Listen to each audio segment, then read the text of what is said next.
Hello and welcome everyone, or welcome back. Looking forward to today's conversation.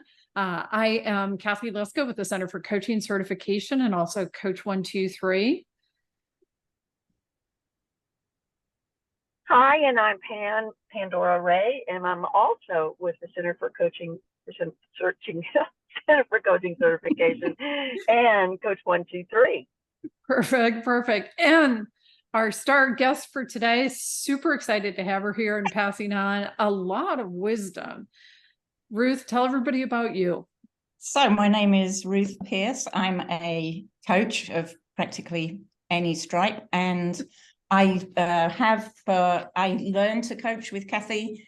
I taught for Cathy for some time, and I also do some coaching for Coach 123. And I'm really pleased to be here. Thank you for having me. Yeah, and for me up. It's not often that I get described as the star of the show. Our clients are the star of the show. Yes, very glamorous. Very glamorous. There you go. So today's conversation, we're talking about group and team coaching, primarily group coaching. Let's start out with defining each. So Ruth, define group coaching for us.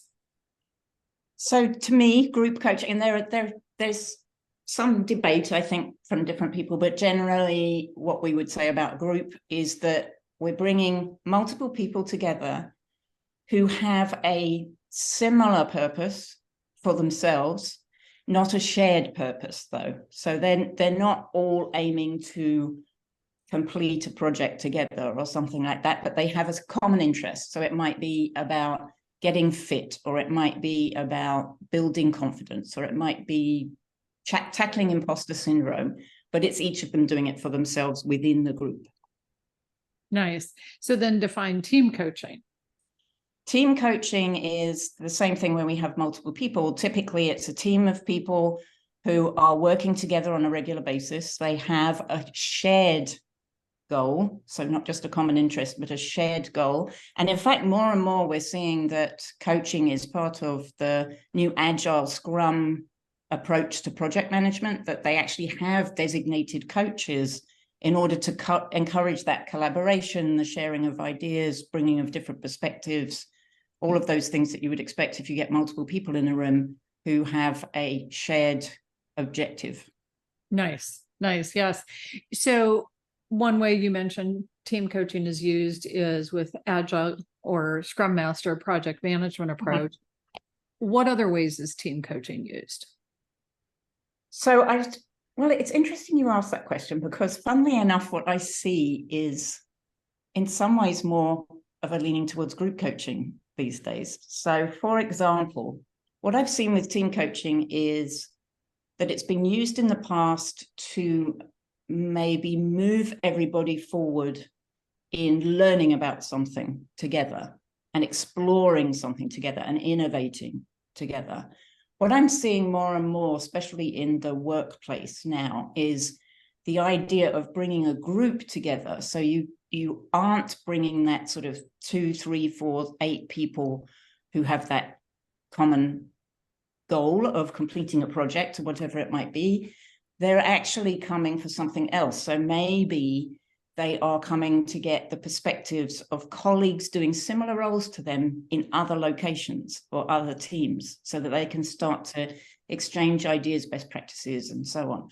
Or sometimes it's for fast track people, the people that we think are going to sort of make it to the top of the company. It's a way of supplementing what was so common in the past, where people went from role to role, so they got familiar with all the roles.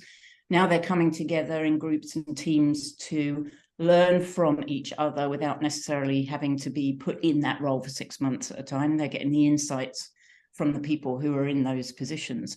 So I'm seeing it sort of lean towards group coaching in my own practice, and that it is a kind of information perspective, learning, growing experience, rather than having such a sort of tight, specific goal that as team coaching has tended to have in the past.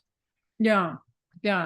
So the idea of team coaching being to help a work team that's working together either work on their relationships with each other or work on a specific project or outcome, whereas group coaching involves more of the individual development within that setting.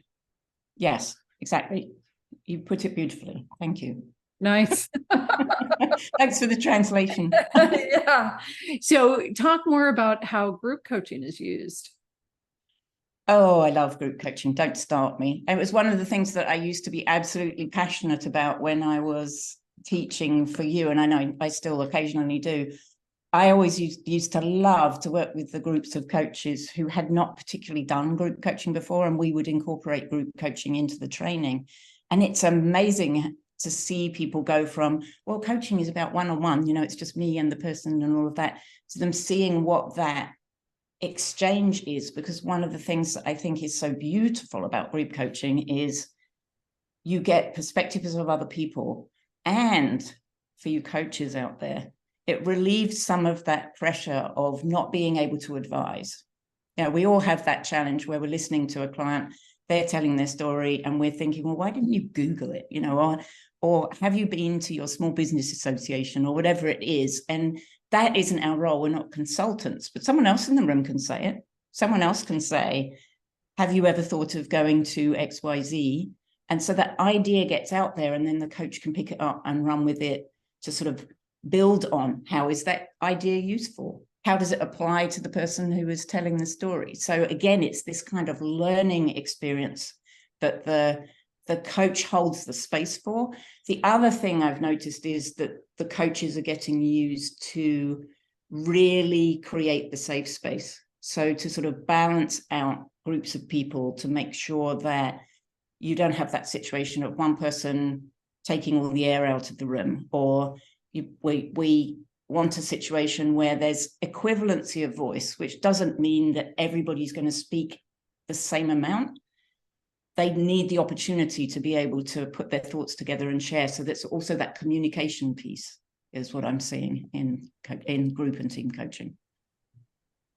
And then survival. Sorry.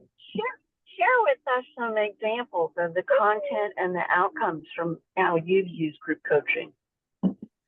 Well, actually, that reminds me of that's what I was saying about survival. So we know from research that people who are in some sort of community, that can be a religious community or a living community or whatever it might be, if they're in a community and they have a sense of belonging, it improves the quality of their life. They feel more connected. They're likely to live longer, and so, live longer and better. And what I've found is, in my practice, I started doing the group coaching during COVID.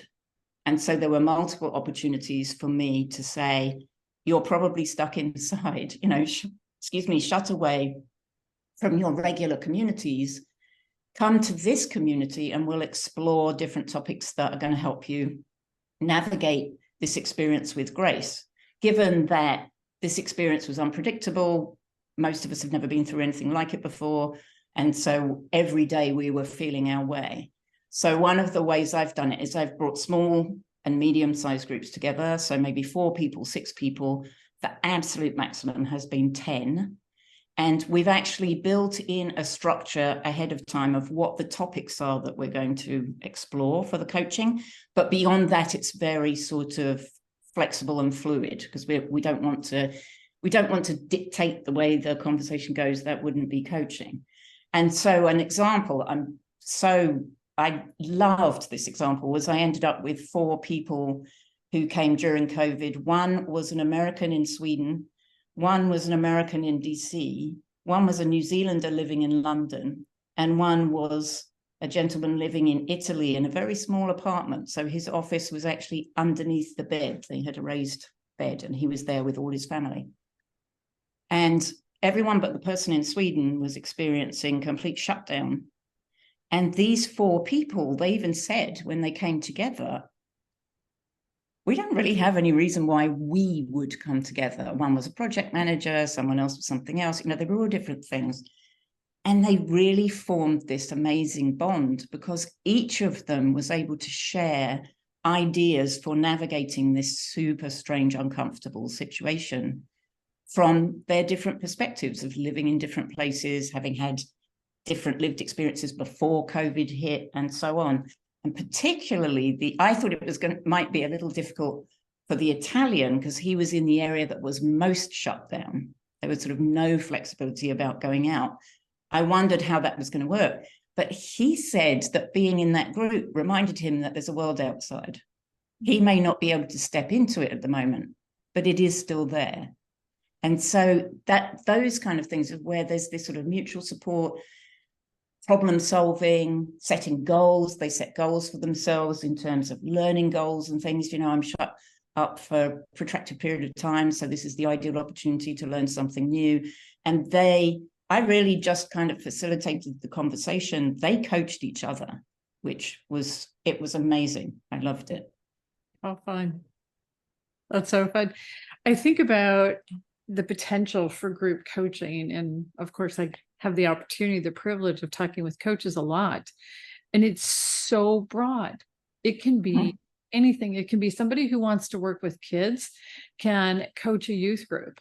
Somebody who wants to work with people going through a divorce can have group coaching for people going through a divorce. Right. Group coaching for career, it can happen. It can be anything.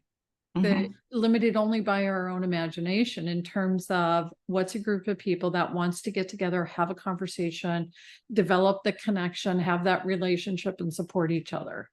Yeah, very much so. And the thing I like about the coaching is there are lots of communities out there with different themes. Like you can join a community for people who are experiencing divorce. There's a tendency in some of those social groups to kind of dwell on what's going on, and coaching is forward looking. So that's the other thing that you get by having a coach in the room, is the coach can keep bringing you back to, you know, I hear you, it sounds really, really difficult. Now, what's a step you want to take? You know, where do you want to go with this? What are you learning from this conversation today? What will you take away with you when you go out of the room? So that we're getting people to sort of, we're helping them to build that sense of agency, that they can change the experience and they learn from the other people in the room. You know, if somebody says, you know what, I gave myself a spa weekend. Well, maybe you don't want a spa weekend, but it might make you think, I'm going to go and jump out of a plane in a parachute because I think that will just sort of shake up my week. It gets those ideas flowing. So I feel as though the group coaching, even when it's a group of people who are facing a tremendous difficulty, it presents opportunities to them beyond that sort of woe is me, you know, I'm having a really hard time with whatever the situation is. And you mentioned youth. The very first group I ever coached was a group of interns in the place where I worked when I was learning to coach. And it was one of the most stressful things I've ever done, because I don't have an education background, which is probably good because it wasn't supposed to be education. There were 11 of them, I think. And I've still got the playlist that we ended up putting together, because one of the things we did was look for inspiration in different things. And they recommended songs that they listened to, you know, to up their energy and things like that. And that was when I went, you know what, I think this group thing has got something going for it. I was really doing it to get experience of just of that activity. But once I'd done it, I thought I would spend all day group coaching if I could. I love that. It reminds me to ask the question of, how does one market group coaching for their business or their practice? What are your ideas for that? Ooh, Pan, you like to ask the really challenging questions, don't you? Because if I had the answer to that, I probably would be coaching groups all day. One way is to approach organizations so that they already have the group or the team, and you're talking to them about what bringing this experience and service can do for that group or team. So you're not having to build the group. So I think that's one way. I do recommend in this country finding out about your Chamber of Commerce.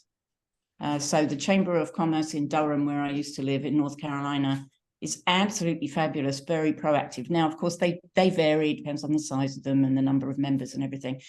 They are a good place, though, where it is common for groups to be pulled together from that group, and you can go and say, hey, how about we offer a group coaching program? So that, I think that's a good way of doing it. I've also done it where I've just kind of contacted everyone I know who's got a common interest of some sort. So, for example, during COVID, we did it with project managers. I partnered with the professional association and they helped me get a group together at the beginning of COVID. So that was the Project Management Institute, a local chapter again. So sort of like that idea of the Chamber of Commerce, the local chapter helped me to get the word out to people, and we got a group of 10 people and we did the group. So I find partnering with other people who already have some of that group dynamic going on is the most effective way. And then you can, if you're known enough in certain circles, you can just put it out there. I'm going to run a group once a month. You sign up, you know, you pay your monthly amount. And it might be to start with, you have 2 people. A year in, maybe you've got 3 times, 10 times, whatever that is. I think being patient and recognizing that even if only one person shows up, you still do the coaching. You just give them a one-on-one experience. So. Mm-hmm. Yeah. And along that, with that, what's the difference in the way a group coach shows up versus an individual coach? That's a great question, Pen. And I think it depends. It depends a bit on the group and the individuals that you're dealing with. One of the things I think that a group or team coach is doing is looking for ways to create balance. As I said earlier, you want some sort of equivalency of voice. You don't want that person who never feels able to offer an idea. I also think that the coach needs to look for different ways of bringing those voices forward, because some people are not going to want, first of all, they may not process information at the same pace as everyone else. So it might be that their ideas come to them afterwards. So how are you going to capture ideas that people come up with a day or 2 later and share those with the group? So what goes on outside of those group live meetings, essentially? So really you're creating that framework that is giving people the best opportunity. And it varies each time you have a group. And this is one of the things that some coaches find uncomfortable, is there isn't really a formula for it. You know, you can have a basic framework, but depending on who's in the group, you're going to need to kind of dance in the moment, as we like to say, because the group's needs are going to be a little bit different, even if the topic they're discussing is the same topic that you've discussed with a group previously. So it's sort of like being in one-on-one, except that you're listening to 4, 6, 8 people and trying to make sure that, you know, am I hearing from all of them? Does it feel as though everybody's feeling safe? Checking in with them individually as well. That's something else I think is very important, is yes, they're coming for group coaching. You want to make sure that each individual, though, is getting what they need and is feeling safe, because maybe it will turn out group coaching isn't where they need to be right now. And, you know, you want to always make sure that they're getting the coaching they're looking for, not the coaching you want to give them. So all of those things, a lot of moving parts, like it's like coaching is in general. You know, you're constant, do I say something? Do I interrupt here? Those kind of things. If you've got someone who, like me, is going on and on and on, do you interrupt as the coach? Or is this a time when you should let the group self-regulate? Because that's something that they can figure out themselves. Is it early on where maybe they don't feel comfortable saying, yeah, let me say something here? Or is it an established relationship between them all and people are comfortable saying, yeah, I heard you the first 3 times you said that, so let me jump in. So all of those things, you're constantly adjusting as the group evolves and gets to know each other and develops its own kind of group personality or team personality. So not much, Pan. It's a really easy job. And the first group coaching experience I had was actually, it was the Center for Women, and what they wanted to do is help women get back to work. And so they recruited a number of coaches in the area to work with them. And what we discovered is we were all kind of doing the same thing, and there was some need for training and consulting prior to the coaching. Mm-hmm. So I went back to them and I said, gee, I recommend we put together a training program, cover these basic things that are essential for them, do a bit of consulting, helping them with their resumes, that kind of thing, then move into the group coaching. And they, lo and behold, agreed. And that ended up being a wonderful experience, Mm-hmm. Which speaks to what you were saying of, working with a group that's there. I've also seen, Pan, to your question, people just put it out on LinkedIn. This is my niche area. I'm putting together a group, and they get the interest. In an organization, I love the idea. I think you're dancing with it, Ruth. Okay, so we're going to do a group once a month and have an individual session once a month. For that organization, instead of paying for 2 individual sessions for their employees getting 2 sessions a month, one of them's in a group. It adds value in that you have, as you said, people coaching each other and adding to the conversation, and they also get their own individual time. Yeah, there's so many ways to slice and dice it. And it something I wanted to say again is, because I mentioned it earlier, is I find a lot of coaches are quite daunted by group coaching. It feels more like speaking, and people get uncomfortable about speaking in groups and stuff like that. I personally find group coaching easier to manage, isn't right.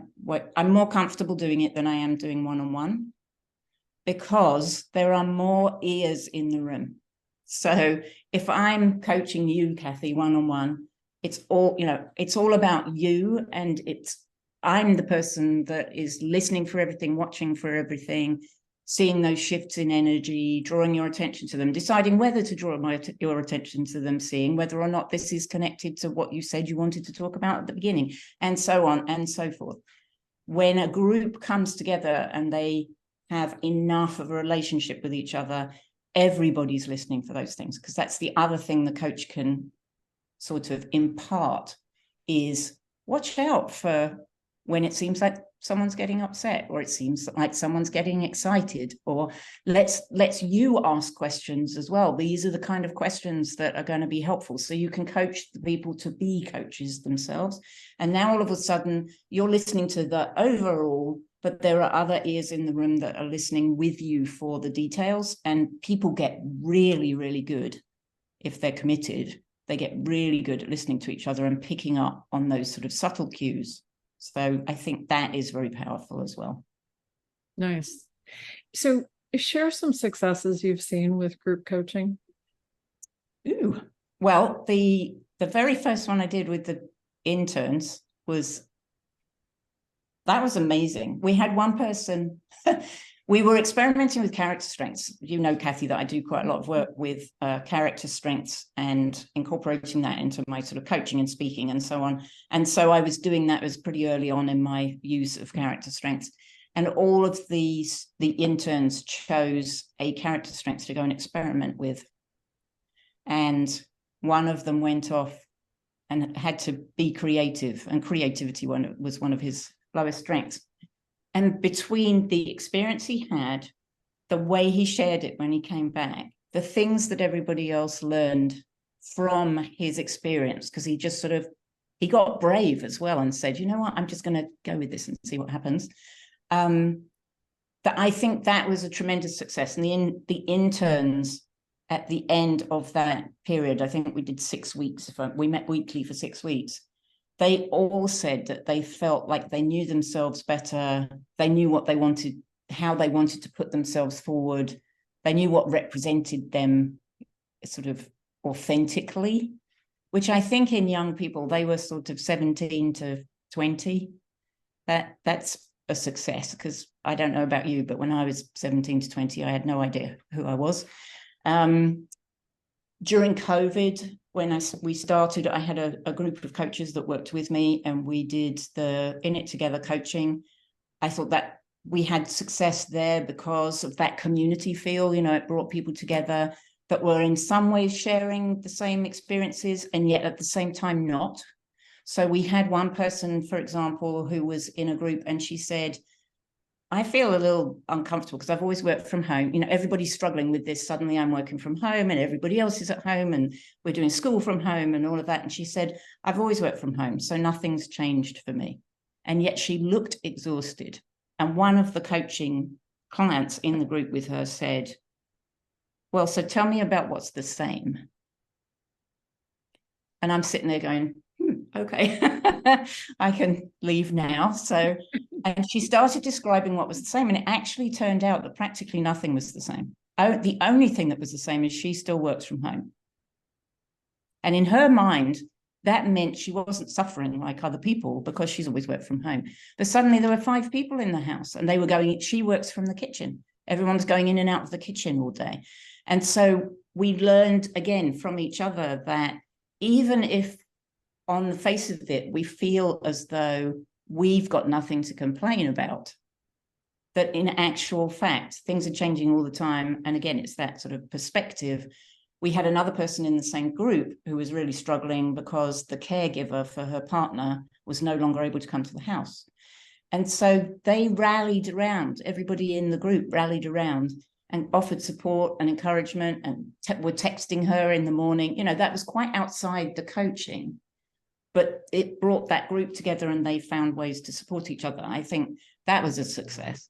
And then every time I've done groups since, whether they've been groups in workplaces, I had a group that I think I mentioned to you at the beginning was based in APAC, so a very wide area, everyone from Australia to India to Japan, spread all over. And at the end of it, they all said they just learned so much from each other about what's the same and what's different about them. So there was that sort of cultural competency piece, but they were learning it in this safe exploratory environment where, you know, there's no test at the end. You don't have to prove that you're culturally competent. And they've all stayed in touch. Once in a while, they get in touch with me and say that they've had a reunion and things. So they've created this little mini community. I think that's a success. So again, it's these bonds that people are creating that keep them together. You know, from CMC, and I'm sure the other courses are the same, is that very often those coaches who come together for a class end up very closely knit and very supportive because they have that common goal. They're not all about each other's success, but they are all striving to become effective coaches and to learn and to practice and to have a safe environment to do that. And it's the same, I think it's the same thing, that the success is creating that environment where a group of people feel safe to learn together. Yeah. Okay. I have one question that I think I know the answer to, and I hope you'll affirm me on it. that is when does a project end? When does therapy end? When does COVID get declared officially over? How do we know when it's time to move on, to move forward? Wow, I thought your earlier question was hard, Pan. That's like that definitely is the $64,000 question. Well, I think one of the things that humans are very good at is normalizing. You know, we adapt. So initially something is strange, uncomfortable, we're struggling with something, and we go to the appropriate person to explore what's going on for us and what we want to do about it. And when we get to a point where we're comfortable with whatever that it is, you know, so for example, with COVID, we're not all going to feel that COVID is over at the same time. In fact, I don't think COVID ever will be over, just the same as flu is never over. Although I think it's officially been declared over. Declared over. Well, it's over as a sort of emergency, right? But we're always going to have, you know, be monitoring, just like we do for the flu. We're going to watch and see what happens in Australia, what kind of COVID season are they having, what vaccines do we need, all of this kind of stuff. But for each person, it is that, to me, it all comes down to being able to live your life somewhat, I can't say the way you want to, because lots of us don't get to live the life way we want to, but to feel free to make choices where previously maybe you felt constrained. So when you're in therapy, you know, maybe you're constrained by habitual thinking about something, and the therapy helps you break out of that habitual thinking, or now you can make the kind of choices you want to be able to make that previously were too difficult. That may or may not mean that, you know, therapy should be over, but it means you're transitioning. I think with coaching and COVID and all of those kinds of things, it's the same thing. It's when you start to internalize changes and can sort of manage them yourself and make decisions for yourself, then maybe your need is changing. Again, I don't necessarily think that it's time to stop coaching, but you might be looking for a different coach. And it's one of the things that I always emphasize with my clients is my first priority is to find the coach they want in this moment. And it may not be me. Mm-hmm. So first rule is who do you want to be coached by? What does that person look and sound like? And maybe you come back to me later because you want something different, but right now this is what you need. So the same thing as you make those transitions, you know, maybe you go from one-on-one coaching to group coaching because you just need a little support, a little interaction. You want that community feel. You don't feel like you need to meet once a week with the same person over and over again. Those kind of things. So, you know, how are you functioning in your life? I think that is the measure. And we go up and down. You know, we function well, we function not so well. And it's fine, but it changes. You know, we do, and the answer isn't the same every day. Mm-hmm. Yeah. Love that. Love that. Okay, so let's move to Ruth. What closing thoughts or ideas do you want to put out there? Well, in case anyone hasn't noticed, I'm really, really passionate about group coaching. Just thought that might have sort of passed people by a little bit. Mm-hmm. I also think that group coaching has tremendous potential for making coaching available to more people because it can be made much more cost effective. One of the things I really struggle with as a coach is charging enough for my time because it is a lot of work. Coaching it's wonderful and the client's supposed to do all the work, and we work really hard. We do a lot of thinking about the client, focusing on the client, all of that kind of stuff. And I think group coaching means that both the coaches are going to be able to reach out to more people, and that more people are going to be able to say, yeah, I can sign up for that because it doesn't have to be so exorbitantly expensive for them. And I also think it's important to recognize that there are times when group coaching is not going to be the answer, that you do want something a little more intimate, a little more private, a little more personal. Maybe it's a combination. But again, no one size fits all, and no one size fits all every day. So being aware that group coaching has its place, it is not always the thing, or team coaching is not always the thing that an individual needs at a given point in time. Yeah. And when it is, it's an amazing tool. Yeah. Yes. Wonderful, wonderful. Ruth, thank you so much for being here with us today. Just gonna say, as noted at the beginning, she really did have a lot of wisdom to pass on to us. So we appreciate that very, very much. Thank you so much. And thank you. It was wonderful to get together with you again, Cathy, and to talk coaching. I could talk coaching all day. And Pan, wonderful to meet you. So You too. You too. Thank you so much. I'm invigorated. thank you.